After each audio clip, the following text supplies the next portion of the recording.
Hello student, स्वागत है आपका आईसीटी वर्चुअल क्लासेस में। मैं हूं कविता, आपकी बायो टीचर। उम्मीद करती हूं आप सभी अच्छे होंगे और स्वस्थ होंगे। क्लास हम यहां पे डिस्कस करने वाले हैं क्वेश्चन आंसर्स, और क्वेश्चन आंसर्स आप प्रीवियस चैप्टर के यहां पर करेंगे। तो चलिए हम यहाँ पे डिस्कस करेंगे अपने चैप्टर के क्वेश्चन आंसर्स, जिसमें हम बात करेंगे यहाँ पर जो आपका चैप्टर है सेल के बारे में। प्रीवियस लेक्चर में आपने सेल चैप्टर पढ़ा, जिसमें आपने सेल के बारे में कुछ बेसिक से लेकर के यहाँ पर कॉम्प्लेक्स तक जो हमारे पास टॉपिक आए हैं वो हमने पढ़े हैं। जैसे कि हमने सेल के बारे में सबसे पहले इंट्रोडक्टरी पार्ट जाना, सेल क्या होती है, क्या क्या चीज़ें आपने सेल के बारे में पढ़ी। सबसे पहले तो हम वो देख लेते हैं। आपने पढ़ा सेल क्या होती है, सेल की संरचना जो है वो कैसी होती है, जिसमें आपने बात की है यहाँ पे प्रोकैरियोटिक सेल आपने पढ़ी है। आपने बात की है यूकैरियोटिक सेल आपने पढ़ी है। ठीक है, आपने यहाँ पर सेल ऑर्गेनेली के बारे में यहाँ पर बात की है, जिसमें सेल ऑर्गेनेली के बारे में बात की है। और जब आपने यहाँ पे प्रोकैरियोटिक के बाद जब आपने बात की तो यूकैरियोटिक सेल में आपने सेल ऑर्गेनाइजेशन पढ़ा है।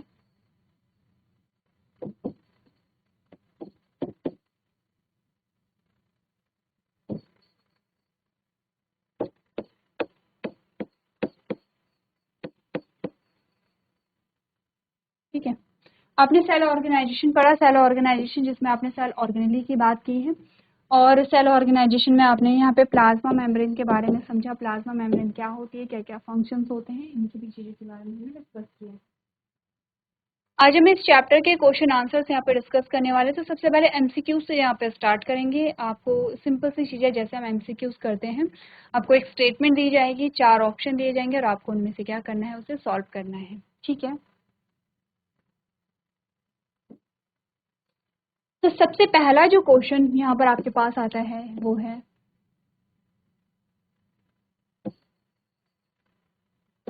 which structure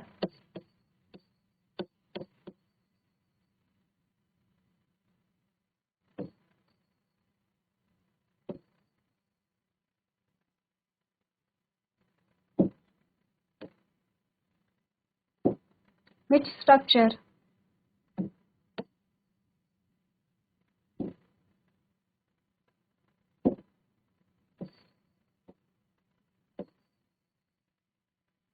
perform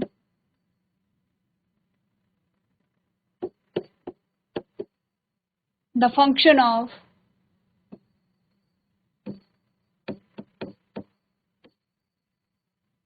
mitochondria in bacteria और बैक्टीरिया या इसे क्या कहा जा सकता है, प्रोकैरियोटिक सेल कहा जा सकता है, या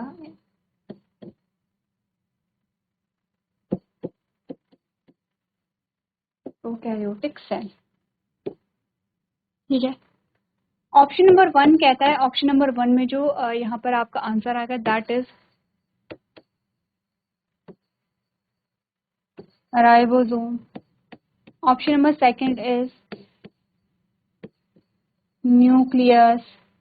option number 3 is cell wall. Option number 4 is mesosome. ठीक है,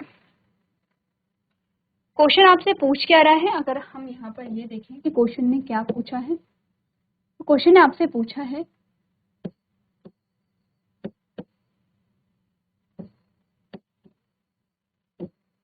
कौन सी संरचना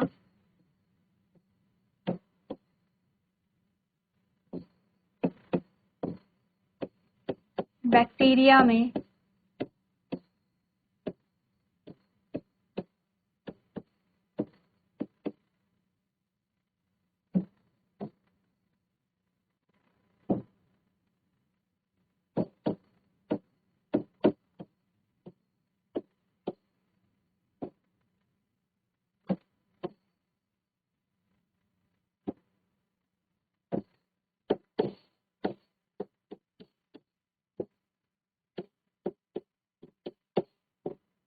माइटोकॉन्ड्रिया का कार्य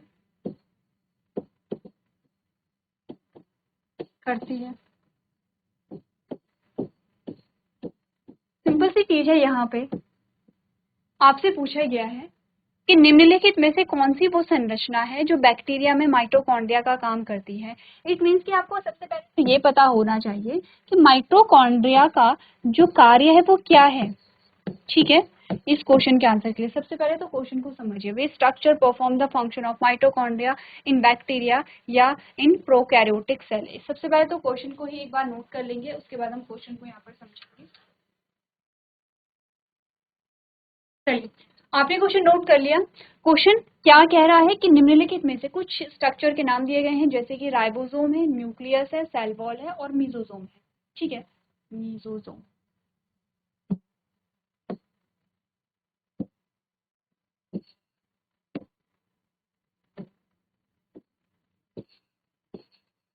मीजोसोम, जैसे कि हमारे पास कुछ ऑप्शन है कि राइबोसोम है, न्यूक्लियस है, सेल वॉल है और मीजोसोम है। ठीक है, अब हमने कहा कि निम्नलिखित में से ये जो चार ऑप्शन आपको दिए गए हैं उनमें से वो कौन सा स्ट्रक्चर है जो माइटोकॉन्ड्रिया का काम करता है, किसमें, बैक्टीरिया में। यानी कि जो काम माइटोकॉन्ड्रिया करता है वो काम बैक्टीरिया में किस ऑर्गेनेली के द्वारा किया जा रहा है। तो आपने कहा कि क्वेश्चन सॉल्व आप तब करेंगे जब आपको ये पता होगा कि माइटोकॉन्ड्रिया का फंक्शन क्या होता है। कुछ टर्म्स मैं यहाँ पे लिख रही हूँ जो कि यहाँ पर माइटोकॉन्ड्रिया के फंक्शन से रिलेटेड हैं, तो मैं ये चीजें यहाँ पे हटा दूं।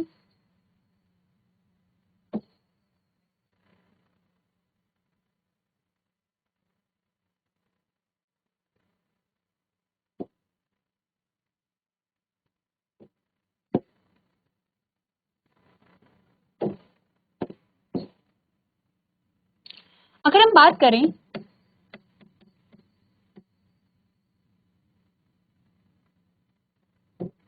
माइटोकॉन्ड्रिया के बारे में,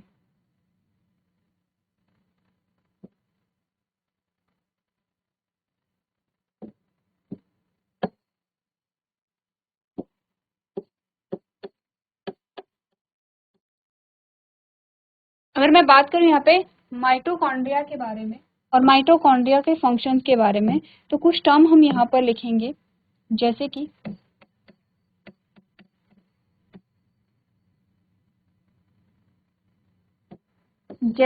यहाँ पर एक टर्म आता है क्रेब्स साइकिल। अब आपको इससे कुछ आइडिया आएगा, जैसे कि हमने कहा यहाँ पर टर्म आता है ऑक्सीडेटिव फॉस्फोराइलेशन।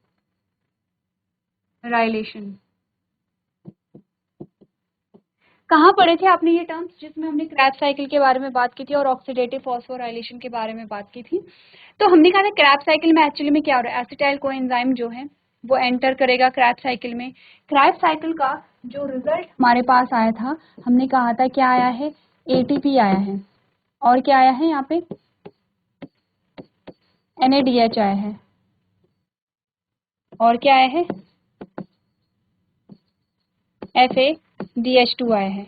ये प्रोडक्ट आए थे यहाँ पे क्रैब साइकिल के, जिसमें हमने कहा था FADH2 और NADH2 कहाँ जाते हैं, यहाँ पर जो इनर मेम्ब्रेन है, जिन्हें जो हमने कहा था कि जो इनर माइटोकॉन्ड्रियल मेम्ब्रेन है, जहाँ पर रेस्पिरेशन के लिए एंजाइम्स लगे हुए हैं, वहाँ पे इलेक्ट्रॉन ट्रांसपोर्ट चेन चलेगी, जहाँ पे ऑक्सीडेटिव फॉस्फोराइलेशन होगा। ये NADH और FADH2 को किस में कन्वर्ट करेंगे, ATP में कन्वर्ट करेंगे। इन शॉर्ट हमने इतना समझा है कि ATP का प्रोडक्शन हो रहा है कहाँ पे, माइटोकॉन्ड्रिया में। ATP का यहाँ पे क्या हो रहा है, प्रोडक्शन हो रहा है। लेकिन ATP का प्रोडक्शन किसके थ्रू होता है,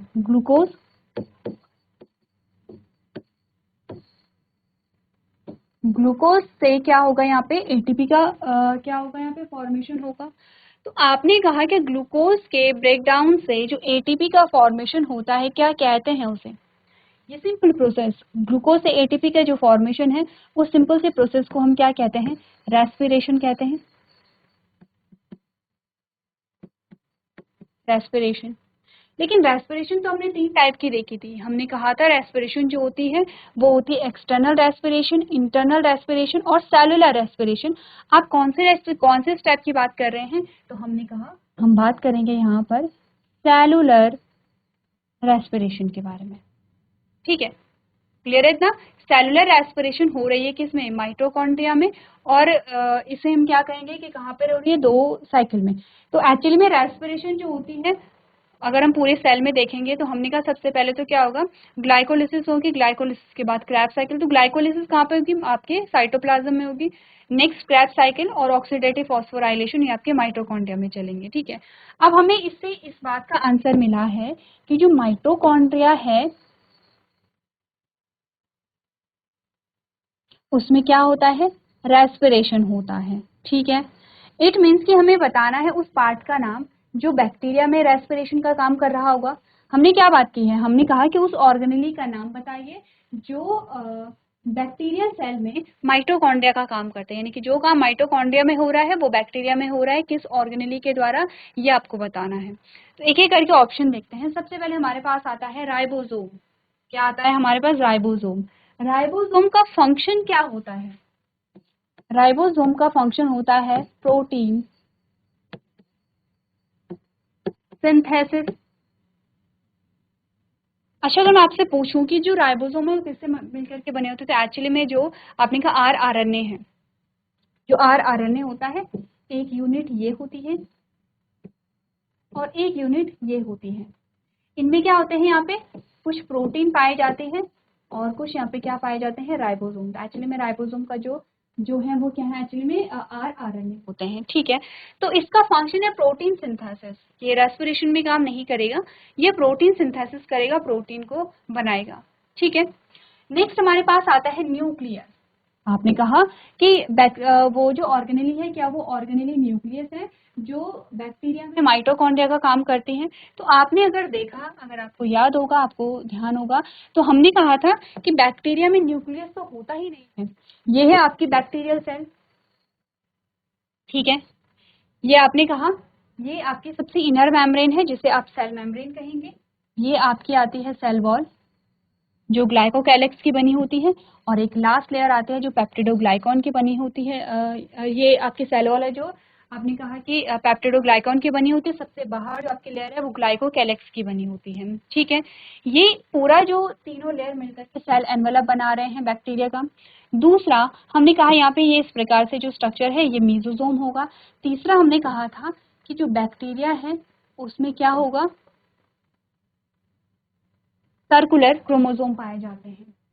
सिर्फ एक ही क्रोमोसोम होगा। ये क्या है? एक सिंगल क्रोमोसोम है, सिंगल सिंगल क्रोमोसोम है, सिंगल क्रोमोसोम है, और कोई मेम्ब्रेन नहीं है यहाँ पे। ये कंफ्यूज नहीं करेंगे कि ये बाहर की जो है वो न्यूक्लियर मेम्ब्रेन है और अंदर का जो है वो यहाँ पे क्रोमोसोम है, नहीं। अगर बाहर यहाँ पर कोई एक लेयर होती तो इस प्रकार से एक लेयर होती, ठीक है। आपने कहा ये क्या है? Double membrane. डबल मेम्ब्रेन यानी कि हम बात करेंगे जो आपका क्रोमोसोम है यहाँ पे बैक्टीरिया में, वो क्या है? यहाँ पे डबल होगा, ठीक है। सिंगल लेयर का नहीं होगा, डबल लेयर का होगा। और यहाँ पे किसी भी प्रकार की कोई न्यूक्लियर मेम्ब्रेन नहीं पाई जाती है।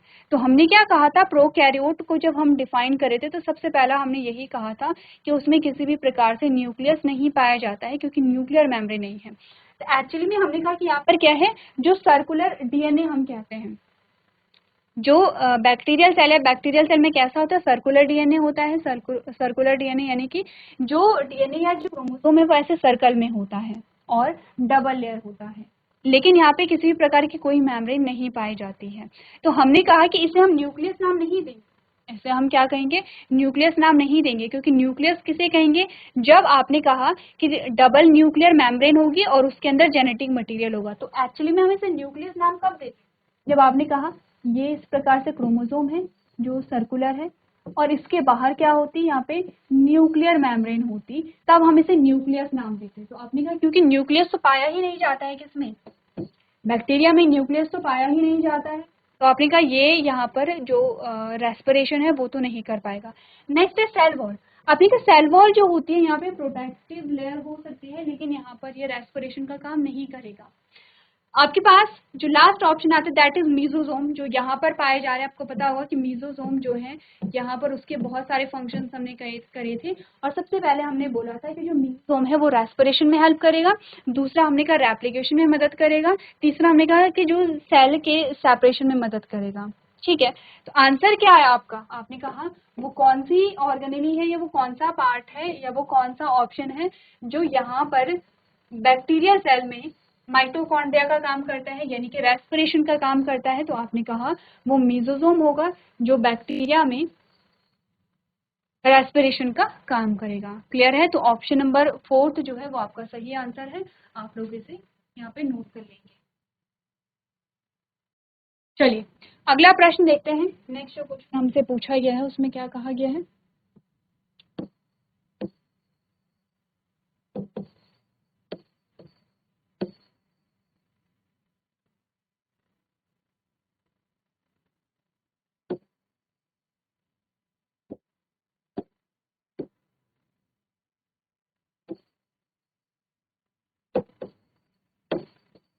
Which of the following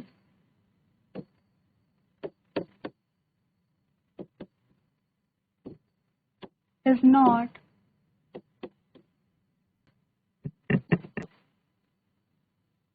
membrane bound?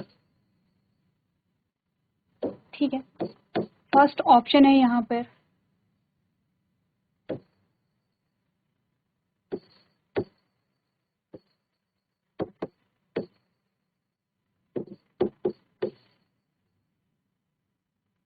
Second option है